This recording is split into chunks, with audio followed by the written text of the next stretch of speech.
Welcome to Talk About Topeka. I'm Chris Schultz. On tonight's episode, we'll talk with Chris Grandmontagne, co-owner and operator of Warehouse 414. We'll also chat with Jim Rinner of JE Dunn Construction and the progress they've been making on the restoration of our state capitol building. It's a good thing Jim's running construction, because if I was over there, you might see something like this on top of the dome. The aggro crag. The mountain is coming alive. A lot of surprises for our players up there. Rock avalanches, snowstorms. Tonight's episode is brought to you by the WIBW channels and Field of Greens Garden Bistro in downtown. It starts right now.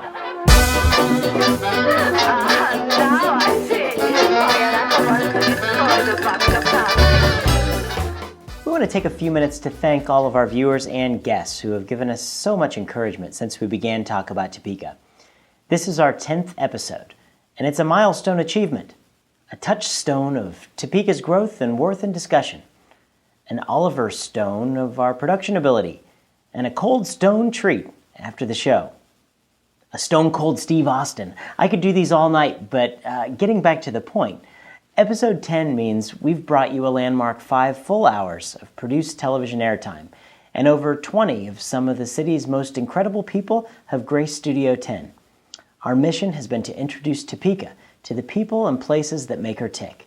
To give all of us who call Topeka our home more of an insight into our neighbors, and to transform those neighbors from 10-second sound bites on the news into the real living people that they actually are in real life.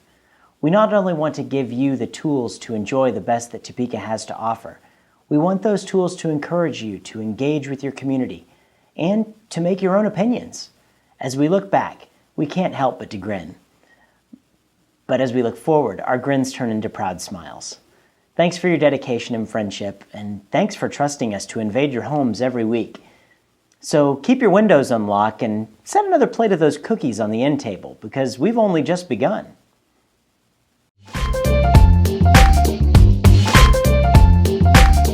It's an extra special episode here today of Talk About Topeka. We've stepped out of Studio 10 and into Warehouse 414. I'm here with Chris Grandmontagne. Chris, thank you so much for joining us on the show and allowing us to bring our show here. I'm glad you're here. This is a beautiful place. I mean, if anyone's never been here before, you should just come in and check it out. There's so much stuff to look at. How did you get into the business?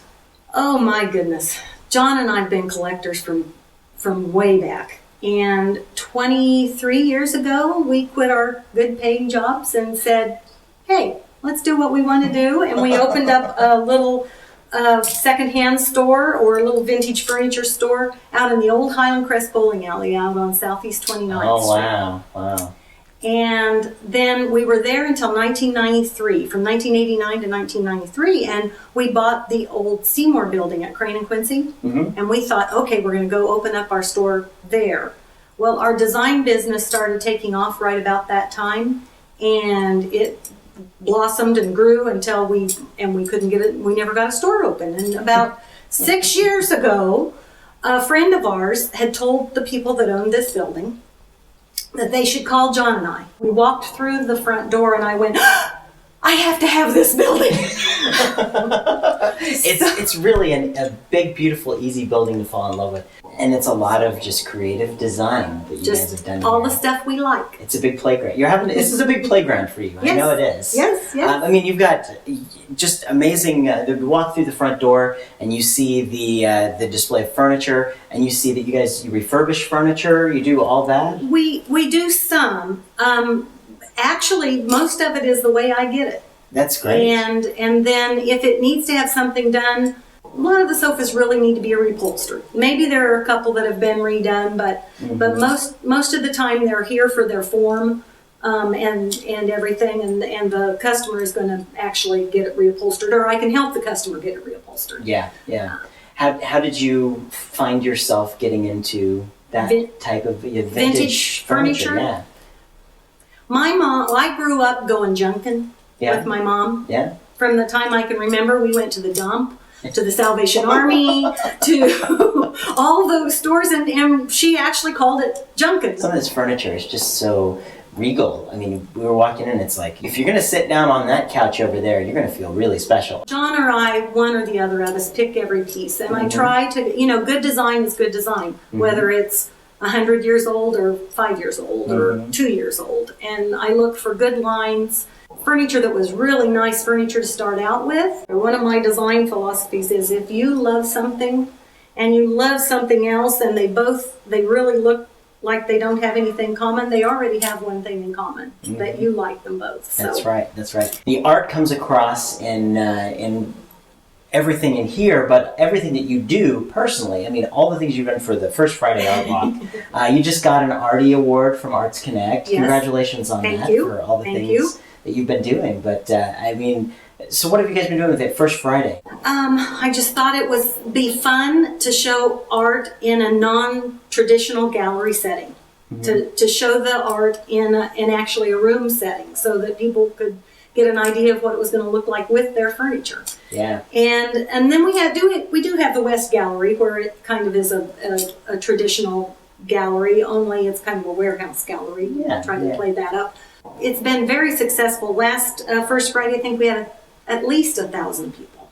1,000 people to come to a First Friday Yeah. event. That's Yeah. that's a true testament of something that says people are enjoying what you're doing.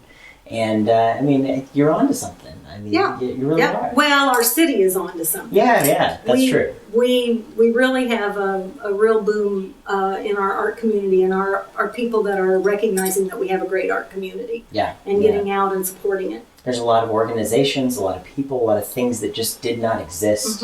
You go back 5 years. I mean, really, Right. they weren't even there. 6 years ago, so many different things happened, and there are so many great businesses right now that started 6 years ago. And, That's right. And we started Heartland Visioning 6 years ago, and now then Noto came, and downtown now is getting revitalized, and it just is I'm so proud of our town right now. It takes the people coming together, the 1,000 people that come to the art walk. It takes them to make it happen. Right. And it doesn't mean that you have to come and write a huge check for something. No. You just get involved and start your palette somewhere. Right. Right. I encourage all the artists to have a full range of pricing pieces in a lot of price ranges. That's right. So that beginning collector can get started collecting art. I do. This is my little time for a commercial. The art is for sale on First Friday. Yeah. And you should write big checks for the art. If you got the money, share it. This may not sound like a lot, but for this last show that we had, Spring Fling, we sold over 6 pieces. We sold maybe Excellent. 7-8 pieces. It is a wonderful thing that you guys have tied all this together with what you do with the arts community in Topeka, and you're being recognized for it. And I think you should Thanks. pat yourself on Thanks, the Chris. back. Yeah, there you go. I feel like I'm talking to myself. Thanks, Chris. There we go. You have it, folks. This is Chris Grandmontagne. Come down and see her and see this amazingly beautiful studio.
Fake meteorologist Chris Schultz here with your weekend fun forecast.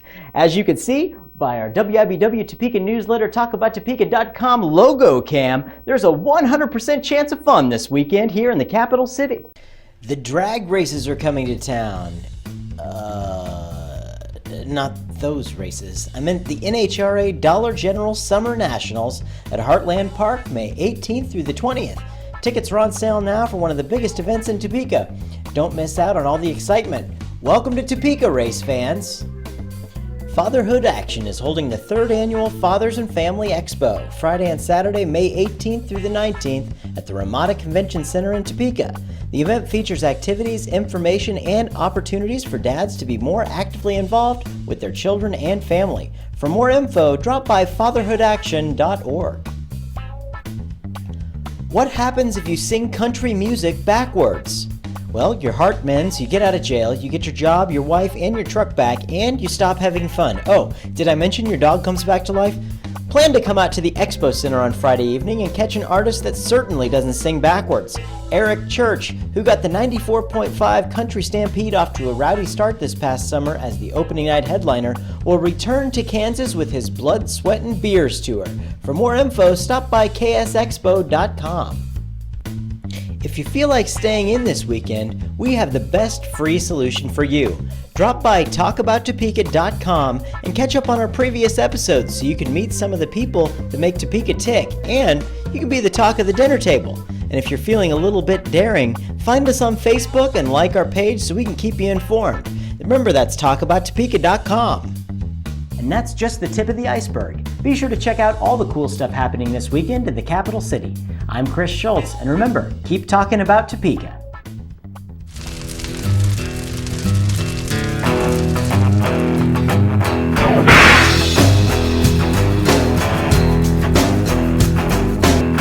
We're here discussing some of the most important architecture in Topeka with Jim Rinner from JE Dunn Construction, talking about the Capitol building. Thanks for joining us, Jim. You're welcome. Good to see you. Yeah, great. Thanks for joining us. Really appreciate it. So the Capitol construction's been going on for quite some time now. Lots of things have been happening over there. Kind of give us a little update of where we're at. Well, the history. Yeah, we started, hit the ground running in 2002, believe it or not. It's been a long marathon of a race. But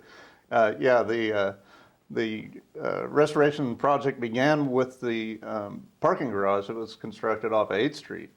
And it had a lot of purpose to it. Actually, there was quite a bit of architectural design and review considerations that had to take place in order to be able to move into the restoration work. A lot of documentation had to take place, and it was relatively easy to design a new parking structure that, again, was very critical to the operations of the State House. So sure. They quickly made that a priority and got the parking structure constructed as they were going through the building and learning the history of the building and trying to determine how this restoration was going to be designed. So naturally it kind of played out so that we started with the parking structure. We did some other improvements on the exterior of the building to allow us to move mechanical systems into underground vaults outside the building. Yeah, that's cool. I saw a tour. It's been a couple of years, but saw heard how all of the mechanical systems were in the basement and how they had to be removed. Just an amazing chore that had to be. But now you've got some really great, useful space down there. Yeah, it's a very amazing space, really. When they first contemplated doing this restoration, the ground floor wasn't part of the consideration, but they actually needed more space. They couldn't fit all the people into the building that they wanted to, and they said, hey, this is a great opportunity to be able to do this, get all the systems out of the building, turn this oversized crawl space into office areas and circulation. People were skeptical of that, but it's turned out to be just magnificent space down there in the ground floor. And there were systems that needed to be redone anyways. I mean, you talk about why something might take so long to do. It's like when you don't pay attention to those little repairs around your house that need to be fixed, and then you kind of let them go. You end up with a whole lot of work one day. So, I mean, that's kind of where we were at in 2002, isn't it? I mean, well, the building was completely outdated. It needed all the infrastructure replaced. A lot of things needed to be addressed. The building began construction, and 1867. So, you know, that's a long time ago. Yeah. There was barely any Topeka here at the time. Yeah. So it was built in phases over a period of time, finally completed in about 1903. So the earliest or the youngest parts of the building are still, you know, 110 years old. So it was quite aged, and you know they'd made improvements over the years, or they tried to modify it to work for the current use of the building. You know, over time, clearly we had to add heating and cooling to the building to make people comfortable in the building, and so they'd just modify it, make it work, and it really took away the architectural character of the building. So that's where a lot of the problems were. But with all those changes, it wasn't coordinated. All the systems were old. They were just patched together. So the project really replaced entirely all the mechanical systems, all heating, cooling, electrical, and it needed to be updated to make it a modern office building. So we brought in new communications, new teledata, and all that. And then we addressed all of the code compliance concerns that are there, exist with the buildings now. We didn't have fire protection in the building before the restoration, so now we've got fire sprinklers, and we have a way to control smoke if there is a fire, so that people have safe exit out of the building. Yeah, that was one of the things they said. If there had been a fire in there, it would have been a death trap before. I mean, it just would have gone completely up. So it's all things you don't necessarily think about. You have to put into to work on something like that. Yeah. Another big consideration for the building, you know, there's all kinds of current code considerations, one being accessibility. Visitors to the State House had a real challenge if you're in a wheelchair being able to get into the Senate or the House gallery to observe the proceedings taking place. If you're a disabled senator or representative, you couldn't get into the chambers without assistance because there were raised floors and things like that.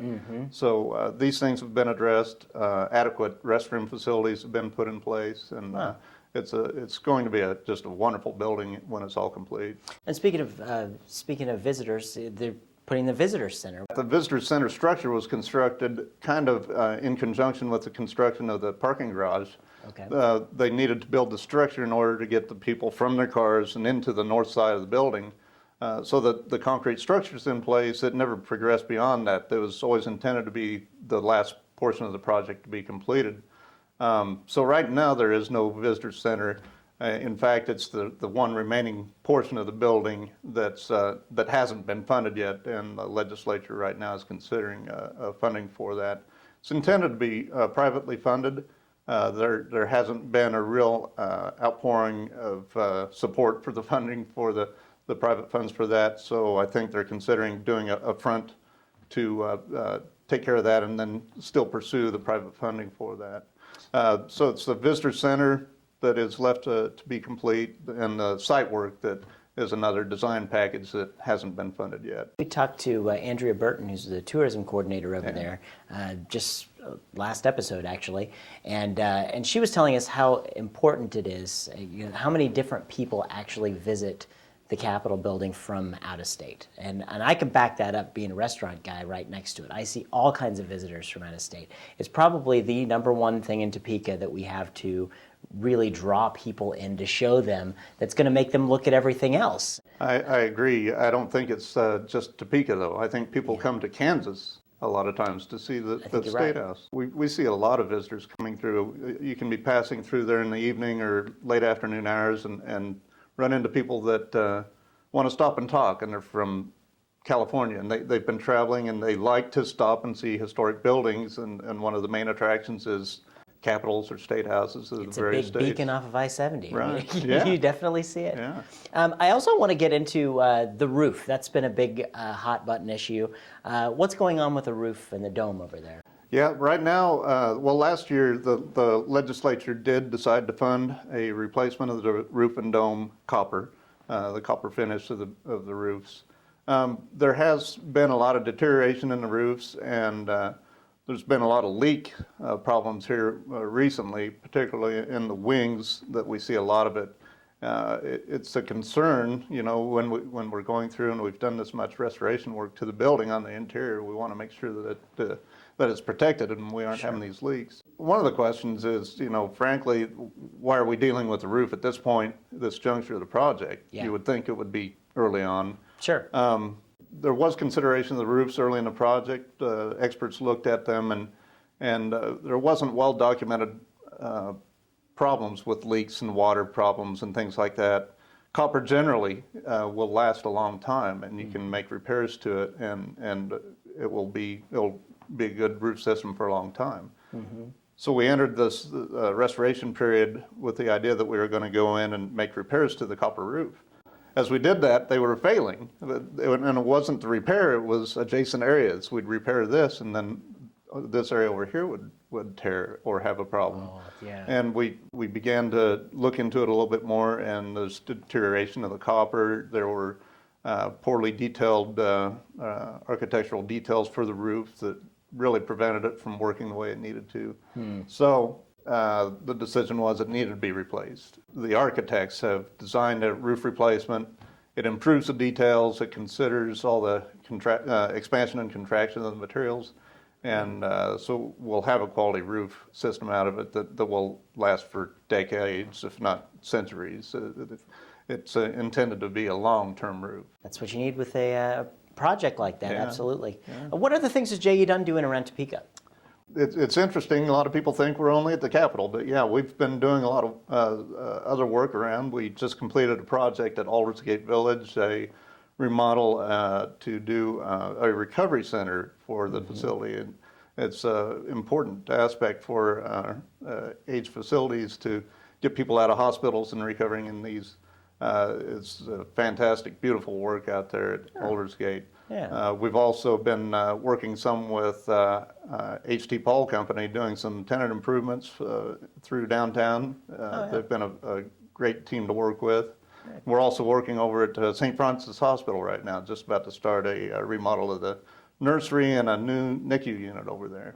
Excellent. So you got a lot of projects burning in the fire there. Keeping busy. Yeah, that's right. That's right. Well, Jim, I thank you so much for coming and joining us, and I can't let you leave the show until we get to the notorious lightning round. Oh, I know, right?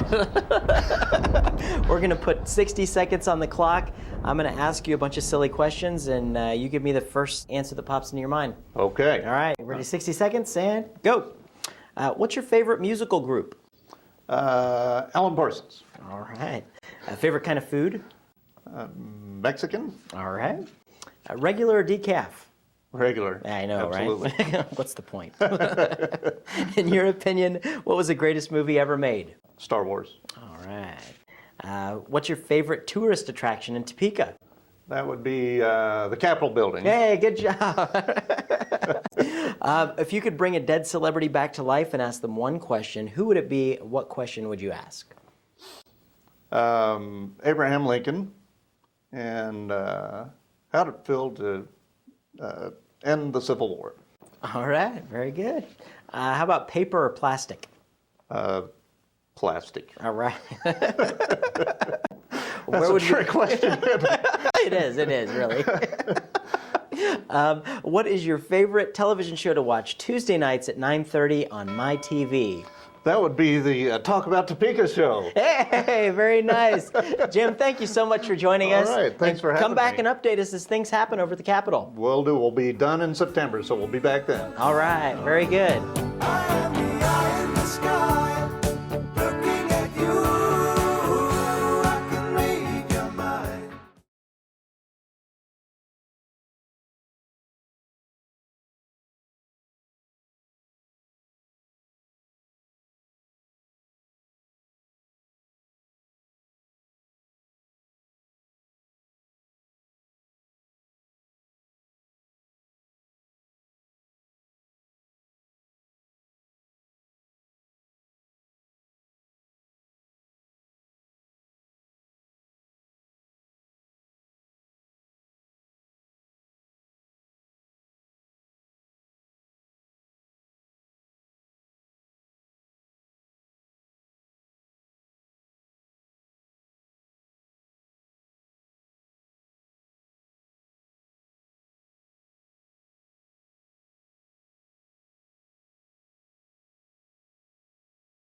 big thanks to Jim Rinner of JE Dunn Construction and Chris Grandmontagne of Warehouse 414. But the biggest thanks goes to all of you for joining us on TalkAboutTopeka.com. This episode was sponsored by the WIBW channels and Field of Greens Garden Bistro in downtown. We're glad to have gotten so many people talking about Topeka. If you'd like to join the conversation, make your own video on YouTube, less than a minute long, and send it to us on our website at TalkAboutTopeka.com. If it's more painful than climbing the aggro crag, we might just put it on our show. For a complete listing of events in the capital city, sign up for the Topeka newsletter on our website. Good night to all of our viewers. I'm hungry. And I'm also Chris Schultz. We were serious about the cookies earlier.